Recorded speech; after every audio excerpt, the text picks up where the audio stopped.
Have you ever been to Boulder, Colorado? If so, you've undoubtedly seen some of the most iconic mountains in all of the United States. But first, be sure to follow for more mountain and geography content. The Flatirons are a series of large sandstone rock formations that are located in the foothills of the Rocky Mountains immediately west of Boulder, Colorado. In total, there are a series of 5 large numbered flatirons named First Flatiron through Fifth Flatiron, although the area is also home to a number of other peaks and smaller named rock formations. Now, the Flatirons get their name from their distinctive look, as early pioneer women in the area noted that the rock formations looked a lot like the flat metal irons that they used to iron their clothes. But how did the Flatirons get this look in the first place? Well, the rocks that make up the Flatirons first started forming roughly 300 million years ago, when sediment from an ancient mountain range called the Ancestral Rockies was deposited on alluvial fans. Over time, that sediment was compressed, forming a group of rocks called the Fountain Formation.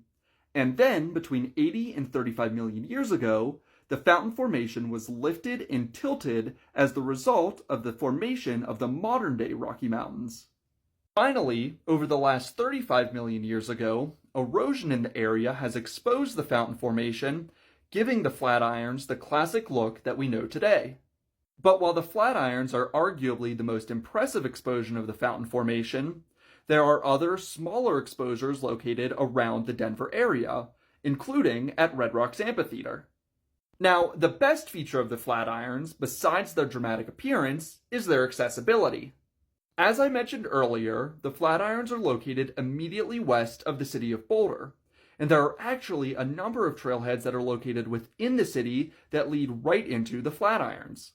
In total, there are dozens of miles of trails that wind through and around the Flatirons, forming one of, if not the best, city trail network in the entire country. But besides hiking, the Flatirons are also an incredibly popular rock climbing destination, as they're home to a wide range of world-famous routes.